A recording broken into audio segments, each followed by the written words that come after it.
Okay, so everyone always asks me what's in my first aid kit. I guess they figure that since I'm a paramedic that I have a very robust and elaborate first aid kit, and that's really not the case. I try to be a little minimalistic. For some of you, this size might not seem minimalistic, but it pretty much is. This is a 6-liter dry bag. I don't need a 6-liter. I could do smaller, but it gives me plenty of turns on my enclosure so that I can make sure that it's watertight. And this one in particular has a little hook here so you can hook it into your kayak. This is pretty much an everyday first aid kit. All right, I can use it not just for paddle sports, but for around the house, restock as I need. And I wanted something that I could use on longer trips and on day trips, both remote kayaking, wilderness adventures, and stuff for my local runs to help out other people. If you're going on a big trip, you might not want to carry all the first aid gear yourself because other people probably have their own gear, so you'd want to communicate with what they're taking with them. So this is what I personally feel is necessary. To each their own. You might want something else, or you might want the exact same thing. But I wanted to build this out and create a checklist of what I carry and share with everybody so that if you choose to build your own, you can reference this. Or if you want to buy this, I'll put one together for you and ship it to you. Your choice. But I just bought a bunch of red bags. These aren't very expensive dry bags because everything that's contained inside is also sealed. So anyway, let me show you how I set this up and what's in there. So on top, I actually have a checklist that shows everything that I should keep in my dry bag.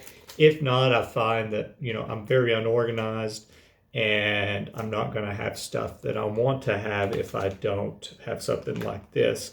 And also in here is something that's really cool. It is a Red Cross first aid guide.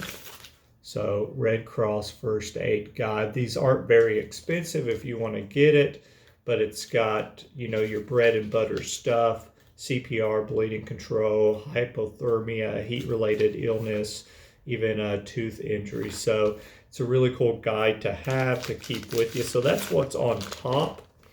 And I do have, there's a method to the madness in which you actually put the stuff in there. So,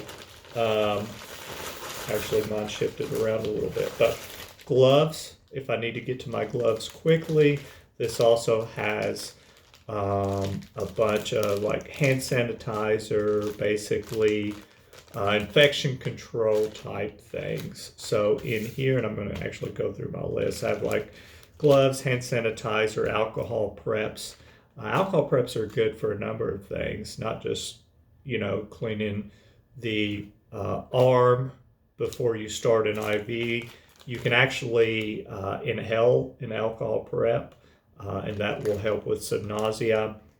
And I also have like triple antibiotic ointment, which isn't absolutely necessary, but it's good to have. Transparent dressings, iodine sticks, and swabs, and just some Q-tips for helping put the antibiotic ointment on.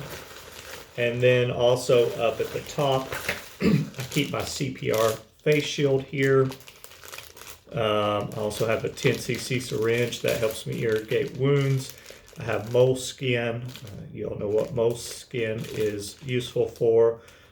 Some safety pins. There's a number of things that safety pins are useful for. Bird gel, some tweezers. Okay. And then I also want to be able to quickly get to my tourniquet. So I made a video on how to use the SWAT T tourniquet. This is what I carry. And then I have a bunch of other bleeding control stuff. stuff. I have Abd Pads, which are like these bulkier dressings that are really good when you're putting direct pressure on a wound. I have 2 sets of 4-inch road gauze and 2 sets of 2-inch road gauze. These are good for wrapping a pressure dressing around. You can also use the SWAT T for a pressure dressing, but this is my bleeding control stuff. It also works kind of like to cover up wounds for infection control, to keep debris and stuff like that out. I keep a Splint, which is this really compact, rigid splint. It's rigid when you bend it, so I can form this around an extremity and make a splint out of it. I can use this road gauze to secure it. I can also use this tourniquet to wrap around and secure. I keep tongue depressors in there, which are there for the obvious, but also they make good finger splints. And I've got this heat reflective Mylar rescue blanket in there, which is good. You can put people on it and carry them with it, but you can also cover them up to retain heat, especially if they're in shock. That's very important. And then I have medications. So a lot of people are diabetics and they're on insulin. So I keep some oral glucose. This isn't that expensive. And then I have a little medication pack.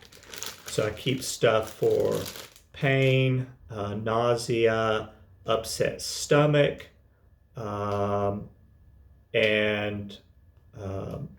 allergic reactions. So I keep Benadryl. Now it should be noted that Benadryl is good for itching, but it's not a life-saving therapy if they're having if they're in anaphylactic shock, then they need epinephrine, and hopefully somebody has an EpiPen around.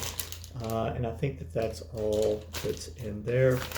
And also I keep a bunch of other miscellaneous bleeding control stuff, like regular Band-Aids, actual knuckle bandages that are shaped for knuckles. I keep some smaller gauze here. So this is like my, basic wound care pack for scrapes, cuts, stuff like that. So Band-Aids, knuckle bandages, medical tape, which is very useful. You could replace this with duct tape, most likely, if you wanted.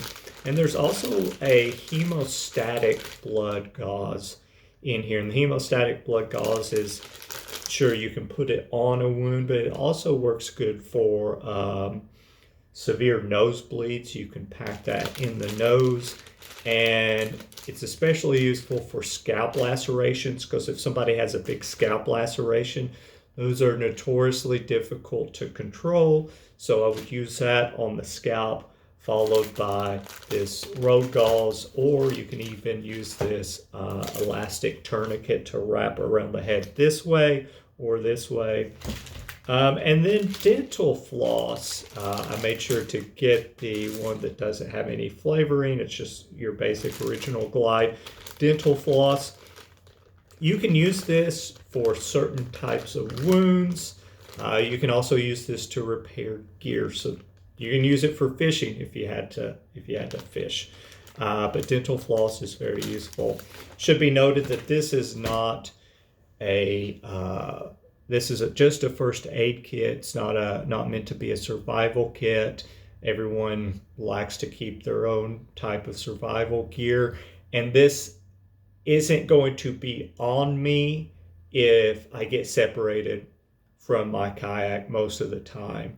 So if I'm in a situation where I'm gonna swim, I'm gonna be separated from my kayak, I want my survival kit to be on my person, not attached to my boat. So, but yeah, this is my first aid kit. Let me know what you think. Let me know what you carry. And let me know if you have any questions. Thanks.